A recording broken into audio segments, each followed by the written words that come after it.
Bom, esta obra está na lista de leitura obrigatória do vestibular da FUVEST para 2026, mas na minha humilde opinião deveria ser uma leitura obrigatória de qualquer brasileiro que se preze. Eu estou falando de As Meninas, da Lígia Fagundes Telles, esta monumental obra da nossa literatura, essa grande autora que é a Lígia, conhecida aí como a grande dama da literatura brasileira. Nós vamos conversar um pouco então sobre este livro hoje, dentre tantas outras coisas. Vamos falar aqui, veja bem, sororidade, liberdade sexual, padre casando, teologia da libertação. Todo esse assunto te interessa? Então, se te interessa, fica aqui comigo agora. Precisa pegar o seu chá, precisa sentar, se prepara porque tem muito assunto para comentar aqui, tá? Então respira fundo, pega um chazinho, tem assuntos que são impactantes, são delicados inclusive, tá? Então respira, pega o seu chá e se esse conteúdo te interessa, já peço inclusive para você deixar o seu like aí, né? Se não for inscrito no canal, se inscreva. Antes da gente começar, uma palavrinha sobre a autora. Claro que Lígia dispensa apresentações, né? Mas eu gostaria de falar um pouquinho sobre a relevância da Lígia, né? A relevância da sua literatura atualmente. A Lígia, ela nasceu em 1923 e ela faleceu em 2022. Tem pouco tempo, inclusive. Eu me lembro muito bem do dia do falecimento da Lígia Fagundes Telles, tá? Bom, ela aí foi muito reconhecida, né? Ela teve a sua obra muito reconhecida ainda em vida e ela ocupa aí um lugar central no nosso cânone literário brasileiro. Ela foi contista, cronista, romancista, acadêmica. Ela foi formada em Direito no Largo de São Francisco. Bom, uma mulher formada em Direito no Largo de São Francisco, lá pelos idos de 1960, 70, a gente já percebe que Lígia não veio ao mundo para brincadeiras, tá? E a sua obra é muito marcada por algumas características como profundidade psicológica, uma certa crítica social e também pela habilidade que ela tinha de expor as contradições humanas, mas sem cair em certos maniqueísmos. Além disso, também a linguagem da Lígia é muito sofisticada. E quando eu digo sofisticada, eu estou querendo dizer uma linguagem muito elegante, mas não difícil. Estou querendo dizer uma linguagem sofisticada, mas não difícil de ler, não prolixa, tá? Nada assim parnasiano, né? Nesse livro, por exemplo, ela vai mesclar aqui um fluxo de consciência, alguns diálogos constantes. Temos aqui também um certo lirismo contido, né? E tudo isso acaba fazendo com que essa leitura ainda desafie e ainda seduza os novos leitores. Não é à toa que vários leitores seguem, né, descobrindo, vários novos leitores seguem aí descobrindo Lígia Fagundes Telles. Começando a falar aqui um pouquinho sobre a linguagem aqui de As Meninas. Gente, eu gostei muito da linguagem deste livro, tá? Esse livro aqui é uma obra que vai seguir aí um fluxo de consciência, só que veja bem, é um fluxo de consciência assim bem fluido, para a informação daqueles que não sabem. Eu não sei se eu já comentei isso aqui no canal, tá? Então vou comentar aqui, talvez eu nunca tenha falado isso. Eu não gosto de literatura com fluxo de consciência. Agora, o fluxo de consciência que a gente tem aqui, ele é muito interessante, né? Primeiramente, porque aqui a gente tem uma linguagem híbrida. Então, se você é como eu, não gosta de fluxo de consciência, tem gente que gosta, né? Mas se você é como eu e não gosta de fluxo de consciência, se perde, acha bem ruim, saiba que você não vai encontrar isso aqui, tá? Aqui, a Lígia vai fazer o seguinte, ela vai ter aqui um estilo muito próximo do fluxo de consciência. Tem momentos que a gente vai acompanhar as divagações das personagens, a gente vai entrar na mente, na psique das personagens, né? Mas sem perder a clareza narrativa. Eu não sei como que ela faz isso, mas a gente não perde em nenhum momento o fio narrativo, em nenhum momento a clareza narrativa. Pois é. O que ela faz aqui? Quais são as estratégias que ela usa? Ela vai ter uma certa intercalação de falas, de pensamentos, de memórias e de sensações, e isso vai acontecendo meio que sem aviso, né? Então, assim, o narrador tá lá, né, te contando alguma coisa, de repente, você já parte para um monólogo interior da personagem. Isso, sem te dar nenhuma pista, já vira. Na mesma frase, né, no mesmo parágrafo, na mesma frase, só que fica muito claro para você que houve essa virada, né? De repente, aí, a mudança da conjugação de um verbo, basta um detalhezinho que ela coloca ali, e você já percebe que o foco narrativo mudou. É muito tranquilo, não é confuso, tá? Ela vai usar aqui também uma certa pontuação livre, ela vai fazer alguns cortes mais abruptos, isso é muito típico, né, de narrativas que são feitas em fluxo de consciência, só que isso vai dando um ritmo quase que espontâneo a essa narrativa, tanto é que eu, que não sou afeita às leituras rápidas, né, acabei lendo esse livro muito rápido. Por quê? Porque justamente essa linguagem, ela é muito fluida, essa estratégia que ela usa deixa essa linguagem muito fluida, é uma leitura que te pega pela mão, te abraça e fala assim para você, ó, vem comigo, vambora, e você vai embora, porque você de repente não quer parar, né, e sem se perder, isso que é mais interessante, tá? Tem aqui um tom mais intimista, um tom psicológico, né, mas não é uma narração distante, é uma narração, assim, bem imersiva, tá? E, apesar de tudo isso, a Lígia consegue também manter uma certa linearidade aqui, né? Ela mantém uma linearidade no diálogo, né? A narrativa, como eu disse, não se torna confusa, não se torna caótica. Então, é uma técnica muito interessante que ela usa aqui, que faz com que essa linguagem fique, assim, híbrida, né? Então, esse recurso, ele vai criando para você uma sensação de um presente contínuo, né? A gente meio que acompanha ali os pensamentos das personagens bem na hora que eles surgem. Isso é muito interessante. E, como eu disse, né, existem algumas mudanças de foco narrativo. Aliás, essa mudança de foco narrativo vai acontecer o tempo todo, tá? Do início ao fim da narrativa, em todos os capítulos, nós vamos ter o tempo todo essa mudança. Quase em todos os parágrafos, eu diria, que nós vamos ter aqui mudança de foco narrativo, né? Essa narrativa, ela não é fixa, tá? Em muitos trechos aqui, a gente tem uma terceira pessoa neutra, né? Como eu disse, temos um narrador, tá? Tem um narrador aqui nessa história. E aí, em alguns momentos, a gente vai ter essa terceira pessoa aqui, neutra, contando as coisas pra gente, e de repente, sem avisar, a partir dessa narrativa neutra, você mergulha no psicológico das personagens, né? Em outros momentos, nós temos aí algum discurso interno livre, né? Que vai misturar a voz desse narrador com os pensamentos das personagens, como eu já disse também. Em alguns momentos, a gente tem até um tom, assim, de uma primeira pessoa implícita, como se a personagem assumisse a condução da narrativa aí, né? Isso acaba reforçando a complexidade dessa narrativa, reforça também essa sensação de intimidade, tá? Tem um tom muito intimista aqui, reforça também a sensação de subjetividade, e isso é muito característico da Lígia, tá? Isso é muito característico das narrativas da Lígia.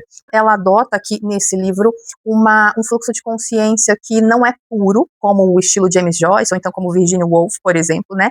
Mas ela cria uma versão mais moderada, mais equilibrada, né? Com uma narrativa mais tradicional, que vai acabar garantindo aí uma legibilidade sem perder a profundidade psicológica. Para mim, isso funciona muito bem, tá? Não sei que tipo de leitor você é, mas para mim isso funciona muito bem, porque a Lígia combina muito bem a interioridade e a narrativa, né? Ela não aborda o leitor na confusão mental, né? Ela vai dando sempre algumas âncoras bem concretas, né? Então, por exemplo, tem a cena que tá no chá. Então, tá acontecendo o chá. O narrador vai te situar primeiramente nessa cena do chá, nesse espaço, né? Tem um carro, né? A cena do carro é a cena da personagem pedindo carro emprestado. A autora, ela vai te situar primeiramente, antes de mais nada, nesta cena, né? Para depois começar a alternar o foco narrativo. Então, tudo se dá aí, né, de uma forma muito concreta, de modo que a ação externa e a reflexão interna vão sendo conjugadas para que o leitor não se perca, né? E dessa forma a gente tem uma imersão psicológica, mas sem aquela opacidade daquele monólogo interior puro, que muitas vezes, para mim, soa um tanto quanto caótico. E aí vamos entrar agora na narrativa em si, né, no enredo, na análise das personagens e tudo mais, tá? A gente pode começar falando aqui, primeiramente, sobre as personagens, né? Acho que a melhor forma de começar a falar de As Meninas é, assim, começar a pontuar as características das personagens. Nós temos aqui nessa história 3 personagens principais, né, vamos dizer assim, que são 3 amigas, são 3 garotas, tá? Toda a narrativa vai se dar em torno dessas 3. Ora, elas estão conversando, interagindo entre elas mesmas, né? Ora, a gente está em algum outro espaço com alguma delas e elas estão interagindo com alguma outra pessoa, tá? Mas na maior parte do tempo, essa narrativa está ambientada em um espaço fechado, que é o lugar onde elas moram. Elas vivem em um pensionato de freiras, tá? De religiosas, em São Paulo. Onde exatamente, não sabemos, tá? Não há aqui ambientação de endereço, referência de endereço aqui no livro, tá? Sabemos que é em São Paulo, sabemos que é num pensionato de freiras, né? Aí cada uma tem lá o seu espaço, cada uma tem o seu quarto. As 3 são universitárias, então elas estão ali, né, para estudar, para conseguir, né, levar a universidade, o curso universitário, né? Então deixam, digamos assim, as casas de origem, né, para trás, para morar ali nesse pensionato, para ficarem próximas à universidade, tá? Essas 3 personagens, elas são muito diferentes. E aqui também é importantíssimo pontuar que essa narrativa está situada, falando de tempo, né, a narrativa está situada lá nos idos de 1970. Por alguns elementos que foram inseridos aqui, algumas coisas que acontecem aqui, tudo indica que essa narrativa ocorreu entre os idos de 1968 e 1973, mais ou menos dentro desse período aqui de tempo, tá? Por conta de alguns elementos que aparecem aqui, o que faz a gente, né, perceber também que a narrativa se passa no contexto não só da ditadura, mas no contexto também do AI-5, tá? Essas informações são bem importantes. E aí, voltando às personagens, né? Como eu disse, são 3 personagens, vamos começar a analisá-las, tá? Vamos começar pelos nomes delas, elas são muito diferentes entre si, né? E eu acho que os nomes que a Lígia escolheu também não foi à toa, né? Acho que o nome já vai trazer muito da carga de cada uma delas. Então, vamos lá, quem que a gente tem aí? Temos a Lorena, que, ao meu ver, pela minha análise, a Lorena me parece ser o fio principal, me parece ser a grande protagonista que a Lígia quis colocar aqui, tá? Tanto é que a narrativa começa, né, a cena inicial é com Lorena, e depois a cena final, o livro se fecha com Lorena também. Então me parece que a Lígia quis manter um fio condutor na figura de Lorena. Então quem é Lorena? Veja que já é um nome meio chique, né? Um nome meio elegante, é um nome que está muito associado a uma certa sofisticação, uma ideia de delicadeza, um certo ar aristocrático, né? A Lorena é a personagem burguesa, tá? Das 3 amigas, ela é a grande burguesa, né? E ela não é burguesinha, não, burguesa mesmo, tem dinheiro, tem grana, ela é de uma família com grana, tá? A mãe dela é casada pela 2ª vez com um cara mais jovem que ela, o pai dela meio que ficou louco, aí foi internado, né, num hospício, e depois morreu, e depois que o pai morreu, ela casou-se com esse cara mais jovem, que é assim, pelas descrições aqui, é bem um gigolô, né, que se aproveita bastante do dinheiro da família, a mãe dela fica bancando esse cara, né, ou seja, ninguém trabalha ali, né, e a mãe dela tem muita grana para ficar bancando, porque hora ele quer abrir um negócio, hora ele quer abrir outra coisa, e vive em festa, e vive viajando, então assim, é um pessoal com grana herdada, né, tudo indica que a família da Lorena é uma família, assim, rica, com propriedades, né, uma família dona de terras e de muitas terras, né, de grandes terras, então, a Lorena vai ser essa personagem, dessa tríade aí, ela vai ser essa personagem que evoca uma certa tradição, um certo requinte, né, esse passado ligado a essa elite burguesa, então, o nome dela meio que reflete também, né, essa personalidade dela. E qual que é a personalidade da Lorena? Lorena é uma sonhadora, ela é uma romântica, e ela é muito ligada ao conforto material, né, ela tem grana e ela gosta do conforto, né, que a grana dela propicia para ela, tá? Aí nós temos a Lia, veja que nome curtinho, nome incisivo, nome direto ao ponto, tá? Para quem não sabe, Lia é um nome hebraico, tá?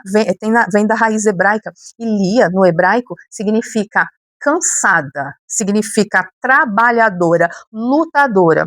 Faz um eco perfeito, né? A personalidade, a função da Lia aí nessa narrativa, por quê? Porque a Lia é a personagem militante. A Lia, ela é uma universitária, estuda ciências sociais, a Lorena estuda direito, né? A Lia está estudando ciências sociais e ela é militante da esquerda e ela chega até a se envolver com a militância armada, com a luta armada mesmo, né? O namorado dela, inclusive, o Miguel, ele inclusive está preso. A narrativa começa com ele preso, né? Depois, lá quase no final da narrativa, ele é solto. Esse é um dos elementos também que faz a gente situar um pouquinho no tempo a narrativa, né? E lembra que eu falo, né, que sempre tem spoiler aqui nos meus comentários, né? Agora, se você também é como eu, né, vou repetir aqui o meu mantra, quem já é seguidor aqui do canal já sabe, né? Que de obra boa não existe spoiler. Repete comigo. De obra boa não existe spoiler, tá? Eu posso te contar o que for aqui. Eu posso esmiuçar para você de cabo a rabo este livro aqui. Mas é uma obra boa, é um clássico, uma das maiores obras da literatura brasileira do século XX. Se você pegar para ler, ainda que eu tenha te falado 1000 coisas, a sua experiência com a leitura pode ser tão boa que você sequer vai lembrar das coisas que eu falei. Ou se lembrar, será apenas para somar, né? Para somar com as suas impressões, com as suas reflexões, tá certo? Então, de obra boa, não existe spoiler. Voltando ao que eu estava dizendo, né? O Miguel, quase no final da história, vai ser solto. E a Lia vai embora então com ele, né? Eles vão para Argélia, exilados, né? Eles vão exilados para Argélia, não podem ficar no Brasil, obviamente. Então, a Lia é nesse nível, tá? Ela é nesse nível de militância, tá sempre se reunindo com o grupo dela, às escondidas, né? Aqueles grupos que tem que achar, né, imóveis, assim, alugar imóveis para fazer as suas reuniões, mas sempre muito escondido. A Lia tá sempre muito preocupada, né? Assim, se acontece alguma coisa, aparece a polícia, já era, né? Então, ela nunca pode se expor muito, porque qualquer coisinha que acontecer, se rolar a polícia no meio, a Lia tá perdida, né? Porque ela realmente está envolvida, né, com coisas muito, muito contra o sistema, né? Então, esse nome, né, acaba evocando isso, né? Essa conexão com a ação política dela, com esse pragmatismo. A Lia tá sempre indo para lá e para cá, tá sempre preocupada em fazer alguma coisa, tá sempre fazendo alguma coisa. Tem uma característica que para mim resume muito a personalidade da Lia, que é a urgência. Então a Lia, ela tem muitas urgências, né? Sempre, toda hora ela tá pedindo, por exemplo, carro emprestado para a Lorena, né? De vez em quando a mãe da Lorena deixa o carro com ela, né? É um Opala. Tem gente que sequer sabe o que é um Opala, hein? Mas lá nos idos de 1970, né? Um Opala, gente, carrão, né? E aí, de vez em quando, a mãezinha, né? Elas chamam a mãe da Lorena de mãezinha. Então, de vez em quando, a mãezinha deixava o Opala, né? Lá na frente do pensionato das irmãs para a Lorena usar.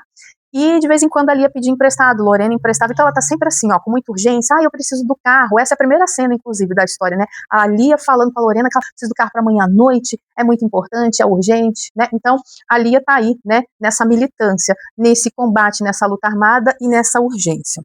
E aí temos agora a terceira personagem, que é a Ana Clara. O nome da Ana Clara parece para mim aqui sugerir a contradição, né? Porque veja, Clara significa luz, pureza, né? E a Ana Clara de pureza não tem absolutamente nada.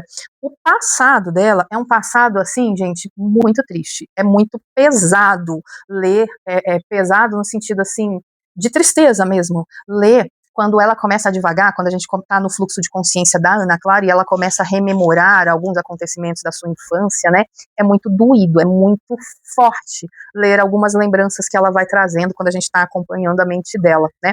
Ela pode-se dizer que é, de fato, aquela pessoa vítima, né, totalmente vítima da sociedade, totalmente vítima do sistema, porque desde criança sempre foi muito exposta, sempre foi muito vulnerável, nunca teve ninguém por ela, né. Teve uma mãe que foi conivente com muitas coisas as quais ela passou, e é muito triste ler o que ela passou na infância, né? Então ela foi crescendo nesse universo sombrio. Então, para mim, esse nome Ana Clara parece traduzir essa ideia de contradição, né, com o passado e com a vida toda, com o passado e com o presente da Ana Clara, né, porque ela tem esse passado sombrio, mas no presente, quando ela está ali no pensionato, o que aconteceu com ela, né? Ela chegou na seguinte condição: o sonho dela é ascender socialmente, né? Ela sonha com a ascensão social. Então, ela diz que ela é noiva, que ela tem um noivo, mas assim, esse noivo também nunca aparece, em nenhum momento, até o final da história ele não aparece. Então, assim, meio que nem dá para saber se ele existe ou não, né?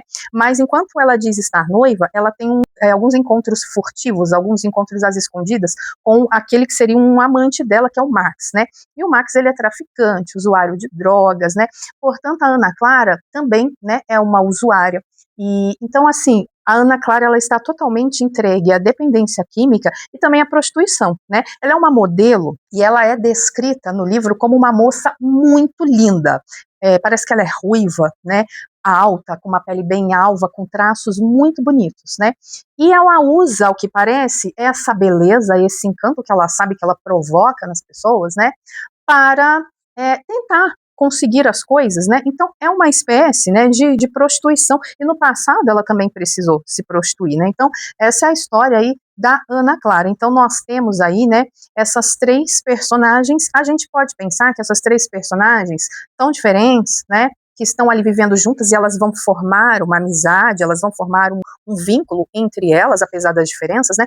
A gente pode pensar assim que elas, com suas características, meio que condensam arquétipos femininos, né? Então a Lorena aí trazendo essa ideia, essa imagem do idealismo romântico, a Lia representando esse engajamento, essa força, e a Ana Clara trazendo essa ambivalência, essa vulnerabilidade, né? E aí, como eu disse, então elas estão ali vivendo nesse pensionato, né?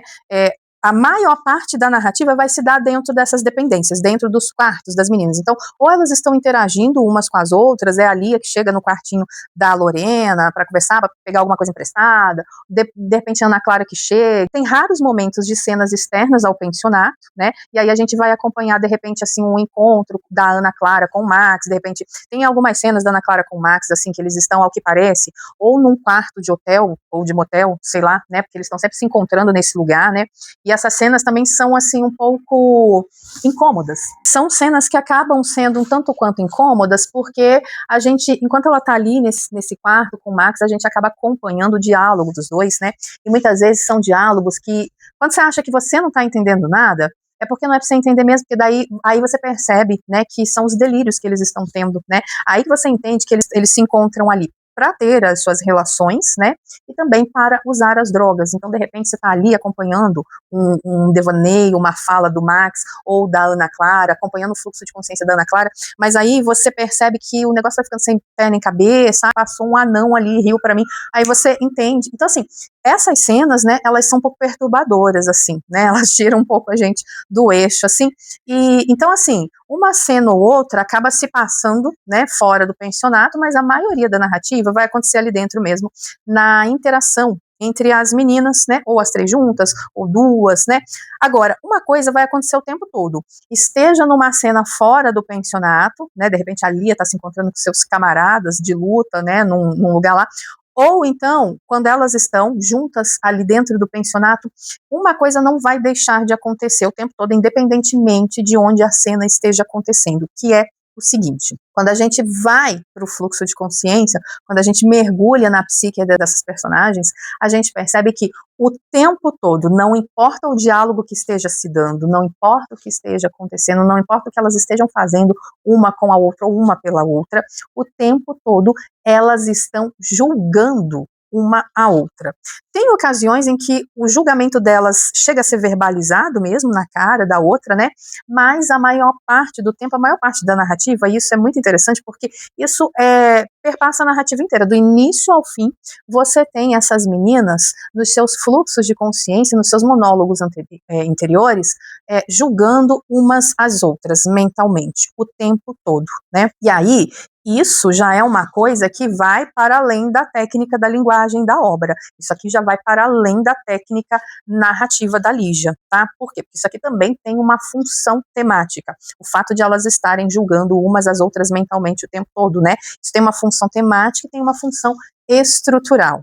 O que a gente pode perceber aqui quando a gente nota que é o tempo todo uma julgando a outra? A gente pode notar aqui o conflito entre a aparência versus a essência. Por quê? Porque cada uma constrói aí uma imagem diante das outras, né? Mas a narrativa vai mostrando o avesso, né? A narrativa vai mostrando o que elas pensam de verdade, né? E esse jogo acaba revelando a hipocrisia social, que é, eu diria, o grande tema de As Meninas, a hipocrisia social, né? Então vai revelando essa hipocrisia, vai revelando essa dificuldade de autenticidade, esse julgamento mental que elas fazem uma da outra, né? A gente tem aí também uma certa fragmentação da identidade, né? Podemos pensar assim, uma fragmentação de identidade, por quê? Porque a gente vê aí a juventude representada no romance, né, cheia de fissuras internas. Então, por isso que eu acho que esse julgamento mental também está ali cumprindo essa função, né, porque ao tempo todo esse julgamento, né, constante, é meio que refletindo assim uma insegurança, uma inveja, um sentimento de competição, que são sentimentos comuns, absolutamente comuns nas relações íntimas, né, e que acabam sendo exacerbados por esse contexto opressivo da ditadura, que é o contexto histórico aqui da narrativa, né? Então, para mim, tudo isso acaba refletindo o quê? Uma espécie de um microcosmo da sociedade brasileira, né? É como se as meninas formassem uma espécie de Brasil em miniatura. Por quê? Na Lorena nós temos ali a classe alta, tradicional. Na Lia nós temos o quê? O engajamento, né? A luta contra o regime. Na Ana Clara nós temos o quê? O indivíduo marginalizado, vítima dessa desigualdade intensa, vítima da violência, né? Então, esse julgamento interno constante acaba funcionando como uma metáfora dessas rupturas sociais e ideológicas do país, da época. E aí podemos ver aí também uma estratégia psicológica da narrativa, né? Porque essa alternância entre o afeto e a crítica, porque elas vivem nesse embate, né? Lembra que eu falei, elas ficam grandes amigas, elas têm um vínculo, né? Elas, não é que elas não gostem uma da outra, elas gostam, mas existe uma alternância, um conflito tão grande, né? Então essa alternância entre o afeto e a crítica acaba revelando relações femininas muito complexas, né? Livres daquele estereótipo de amizade perfeita, tá? Elas se amam, mas elas também competem, elas desconfiam, elas comparam as suas vidas, elas comparam as suas escolhas, né? Então, em resumo, esse julgamento que a Lígia coloca aí na narrativa, né, não é só uma técnica, ele é um recurso temático também, para mostrar o quê? Para mostrar contradições humanas e para mostrar também esse mal-estar de uma geração que está presa entre a tradição, a liberdade sexual e a opressão política. E aí lembra até que na chamada para essa análise aqui, eu comentei sobre sororidade, né, foi uma palavra que veio muito na minha cabeça enquanto eu analisava aqui esse julgamento, com esses monólogos, com esses fluxos de consciência dessas personagens, né, porque, veja, elas são amigas, mas estão o tempo todo fazendo julgamento uma outra e em alguns momentos até esse julgamento acaba se verbalizando mesmo na cara uma da outra, né, o que me fez pensar assim, bom, o que precisa, quais condições nós precisamos para a gente poder falar em sororidade? Guarda essa pergunta aí, que eu vou voltar nela, né? Então, assim, resumindo esse conflito, esses julgamentos, né? A gente pode pensar, então, que a Lígia vai trabalhar aqui com uma espécie de uma construção de um feminino com esses três arquétipos, com essas três meninas, né? Então, são três modelos femininos que nós temos aqui no romance, né? E aí a gente pode fazer um paralelo disso com o cenário até, né? A ditadura militar, que traz aí essa repressão política, essa repressão sexual, a gente tem esse contexto do feminismo que está emergente nesse momento, ainda tímido, né, lá nos idos de 1970, é um feminismo que ainda está um pouco tímido no Brasil, mas está chegando, né, e podemos pensar também nessa moral burguesa que ainda está resistente, está começando a ficar decadente, mas ainda está resistente, ainda tenta resistir, né, então, essas personagens, né, elas não são assim tipos fixos, né, elas vão encarnar, na verdade, todas essas tendências, né, todas essas tendências desse contexto, né, desse Brasil aí ditatorial, né. A Lorena, então, seria essa mulher da tradição idealizada, né, então ela representa aí a mulher que permanece ligada aos valores aristocráticos, né, ela gosta de requinte, de ritual, é muito engraçado, né, quando as meninas chegam lá para visitá-la no quartinho dela, ela faz questão de servir o chá, né, então ela tem todo um ritual, né, com a toalha, com o chá, com a caneca, né, então ela gosta disso, ela gosta da aparência do ritual, da dimensão estética, né, e ela também é uma sonhadora, uma romântica, ela busca o tempo todo por esse amor romântico, né, que é algo quase anacrônico nesse contexto histórico já, e isso acaba contrastando muito com esse contexto histórico de revolução política e de revolução cultural, né, ela sonha com casamento, ela sonha com status, ela sonha com a proteção masculina, só que ela vive algumas fissuras internas, por quê? Porque ela percebe, né, ela não é boba, embora ela dissimule, ela se faz muito de sonsinha, a Lorena, né, mas ela não é sonsa, ela parece alienada, só que em determinados momentos, a sensação que eu tenho é que ela quer ser alienada, não que ela seja, mas que ela quer ser, porque ela gosta de toda essa realidade, de todo esse universo burguês, né, mas aí ela percebe a falência desse ideal, então ela fica tentando resistir a isso tudo, né, então o símbolo da Lorena, a gente poderia pensar assim, né, os símbolos da Lorena, o chá, o ritual, a estética, né, que são assim pequenas resistências contra esse mundo em convulsão. Aí, pensando na Lia, que é essa mulher da ruptura, essa mulher da ação, a Lia escolhe o caminho da luta armada, do engajamento político, recusando o destino tradicional, né? Então a vida da Lia é marcada pela urgência, pelo perigo, pela clandestinidade, são valores opostos a essa estabilidade doméstica, que a Lorena gosta, né? Mas aí temos um problema aí, tá? Vou mencionar o problema e vou voltar nele daqui a pouco. Qual que é o problema aqui dessa militância da Lorena não, da Lia, desculpa. A militância não elimina as contradições de gênero, tá? Isso é muito interessante, vamos voltar nesse ponto já já.